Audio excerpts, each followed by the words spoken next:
여러분 안녕하세요. 지난 시간까지 공자, 맹자, 순자의 유교 윤리 사상을 공부했는데요. 오늘 배울 주의의 성리학, 그 등장 배경부터 알아보도록 하겠습니다. 먼저 아래 연대표를 보겠습니다. 공자, 맹자, 순자가 활동했던 춘추 전국 시대는 진의 시황제에 의해 막을 내립니다.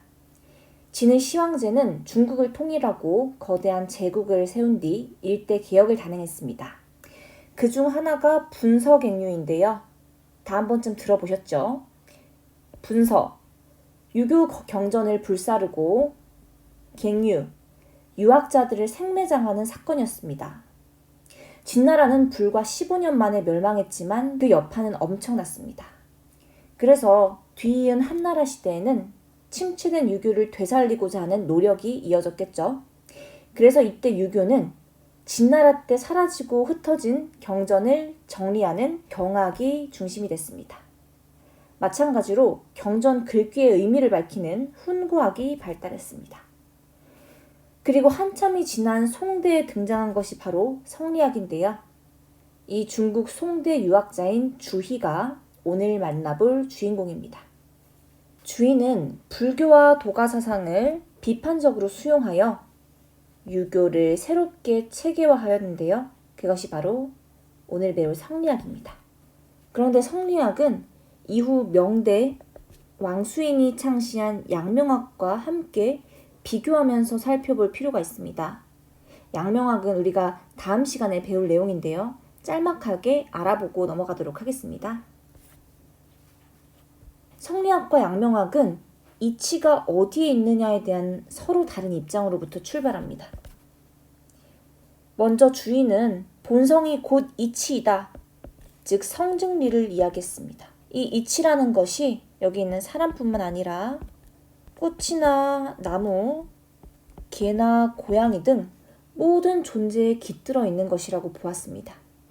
그래서 주인은 깨달음을 얻기 위한 공부 방법을 두 가지로 이야기합니다.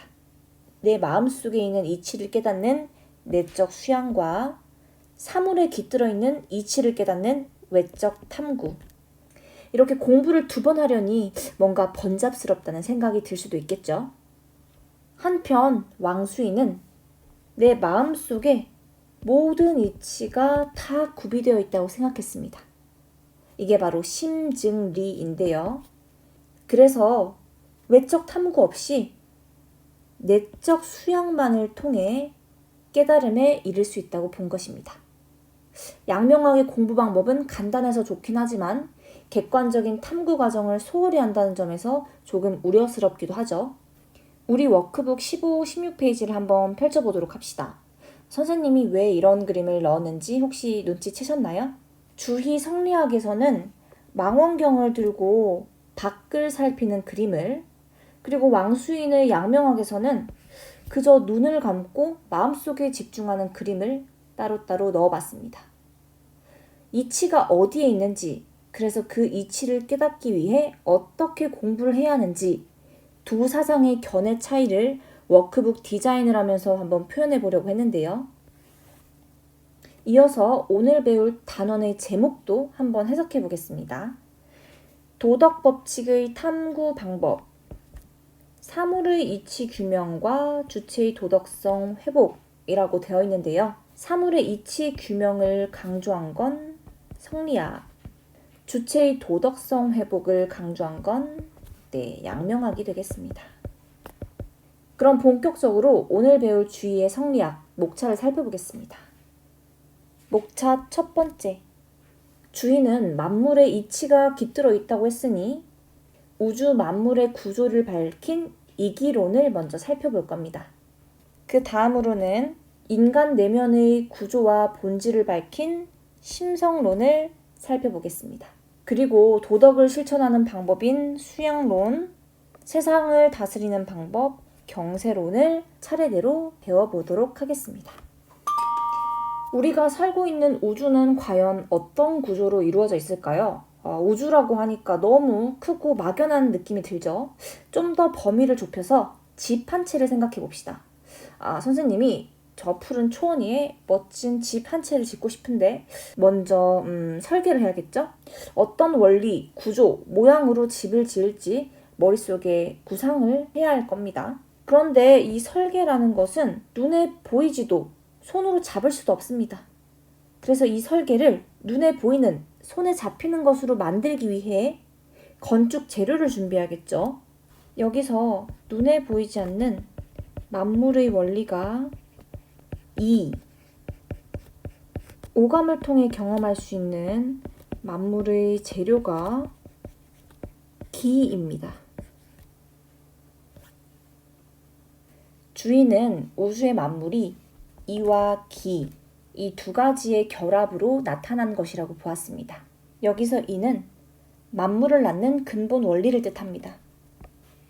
형체와 운동성이 없는 형 이상의 존재로서 물질 세계에서는 자연 법칙, 인간 사회에서는 우리가 마땅히 지켜야 할 당의 규범을 의미합니다.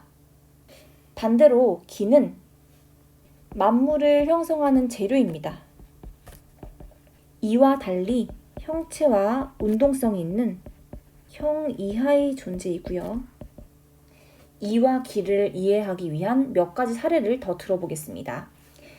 컴퓨터로 이야기를 해보면 소프트웨어가 이, 하드웨어가 기에 해당하겠죠. 인간은 정신이 이, 육체가 기가 될 거고요. 아까 이야기했던 집에서는 설계가 이, 재료가 기가 되겠죠. 주인은 우주를 구성하는 이와 기의 관계를 이기불상잡, 이기불상리, 이 두 가지로 설명을 합니다. 첫째로 이기불상잡은요, 이와 기는 서로 섞일 수 없다는 뜻입니다. 논리적으로 만물의 원리와 재료는 분명히 구분되는 개념이기 때문에 이렇게 말을 한 겁니다. 한편으로는 이기불상리라고 설명을 하는데요. 이와 기는 서로 분리할 수 없다는 뜻입니다. 비록 이와 기는 논리적으로 구분되는 개념이지만 현실적으로는 이 세계에 존재할 때 뗄래야 뗄 수 없다는 뜻입니다. 소프트웨어와 하드웨어, 논리적으로는 분명히 구분되는 개념이지만 컴퓨터에서 두 개를 분리하는 것은 현실적으로는 불가능하죠. 마찬가지로 인간의 정신, 육체, 논리적으로는 구분할 수 있지만 현실적으로는 분리할 수 없게 섞여서 존재하겠죠. 그래서 주인은 이와 기가 논리적으로는 섞이지 않지만 현실적으로는 분리되지 않는다라고 말을 한 겁니다.